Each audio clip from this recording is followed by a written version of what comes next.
If you are camping for EDC and are not sure what to pack, check out this video.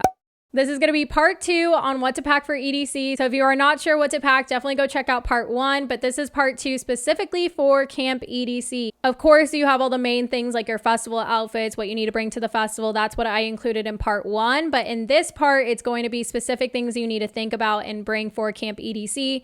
You can do a Walmart order or you can pack your car with these things. So definitely keep these things in mind. If you have any questions, feel free to comment them down below. And let's go ahead and get into today's video. I did link my packing list. It is on my website, vibewith8.com. I put it in the description box for you guys. So definitely go check that out. That way you can cross things off and make sure you are good to go for EDC. I also did do a packing video for 2021 that I will link up here. I did camp in 2021. So this kind of helps you get an idea for my thought process and everything. I also included what our Walmart order looked like, so you can get an idea for the things we got at Walmart for camp as well. To mention, we did moon glow camping, so there was 4 people in our tent. So this list might differ if you're RV camping or if you're doing VIP camping, which is I think Desert Rose.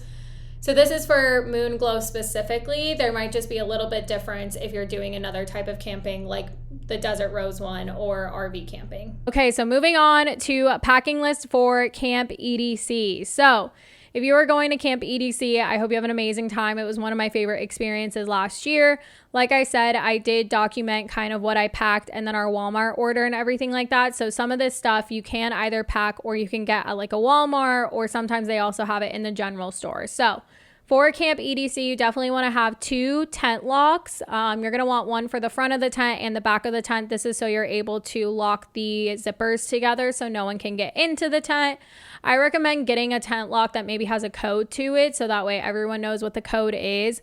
And make sure that you have the instructions with you for that code. That way you guys know how to set it up and everything. We had this issue last year and we weren't able to figure out how to unlock it. So make sure you just know that going into it.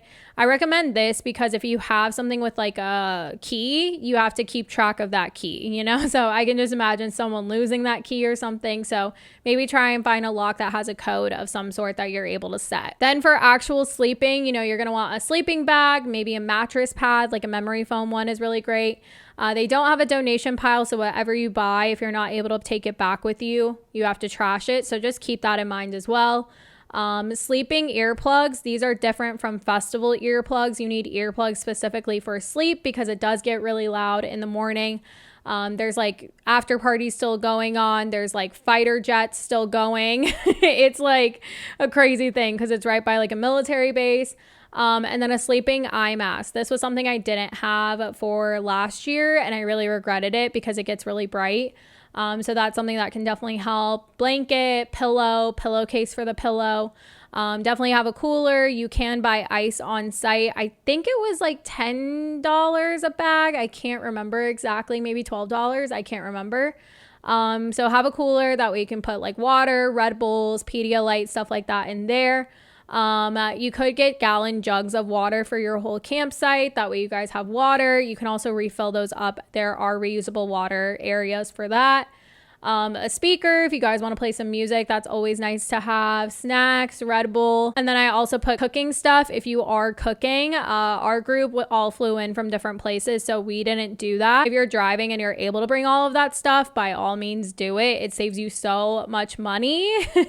So I definitely recommend that. If you are not cooking, you know, some snacks that I like are like protein bars, beef jerky, Takis are my favorite snack, but just anything that could be like a little bit more filling that you could have. Bananas, PB&Js, stuff like that can also be really good. And then some other things to bring, definitely bring some bathing suits for the pool parties. Have a towel for the pool and then a towel for the shower. I got these microfiber towels from Amazon that I will link down below that were really great and they were super small and compact.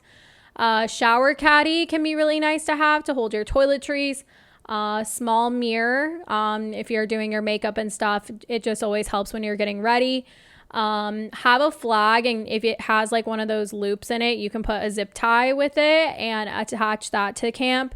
When you go to Walmart, it might be helpful to get like a pair of scissors just to have that. And then fun lights for inside the tent or something. And then we had like a mini lantern hung up top just to give some lighting if we needed it at nighttime. Oh, and a wagon. So when you go to EDC, you're able to park and then you have to lug everything from your car to the tent. So it's different than car camping. This is tent camping. You have to grab stuff from your car, go through security, and then take it to your tent. So a wagon can be really beneficial. We ended up borrowing a friend's wagon because we weren't able to get one at Walmart. It could be something beneficial. If you're not able to get a wagon, I mean, you can make it work. It's just going to be a couple of trips. We ended up having to make a couple of trips, but you know, it was fine. And I will say, for whatever you're packing for Camp EDC, like whether it's a suitcase, a duffel bag, just make sure that you're able to go through gravel with it, because lugging a suitcase through gravel was not fun. So if you are someone that maybe has one of those backpacks for like backpacking Europe, or you have a big duffel bag, that might be easier than lugging a suitcase through camp, because it's all gravel until you get to the actual tent part. Then it's like very soft fake grass. So that's just something to keep in mind for the things that you're actually going to pack your stuff in. The wagon was also helpful for like friends that were going to like go set up for the after parties, like have their blankets and drinks and stuff like that.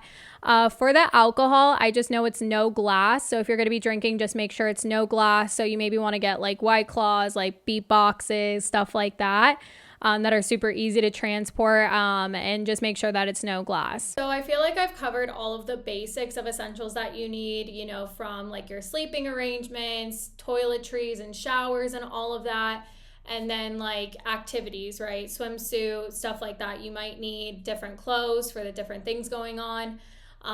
So above all of that, you know, with food and drink and all of that, that can just depend on whether you're flying in or driving. So whether you're cooking, not cooking, you know, you can at least get some essential snacks.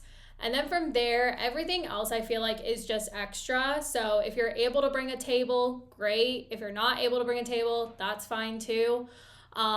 We got by without having a table. And then we also did get like, you know, those camp chairs, like those little soccer game chairs.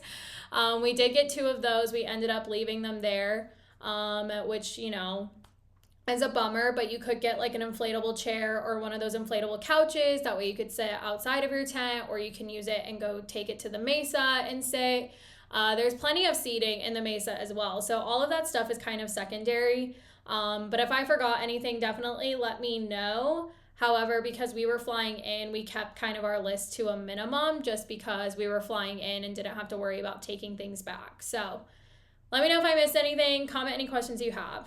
For Camp EDC, I will say with security, I mean, they did the best that they could. It's really hard for them to be super thorough, I feel like.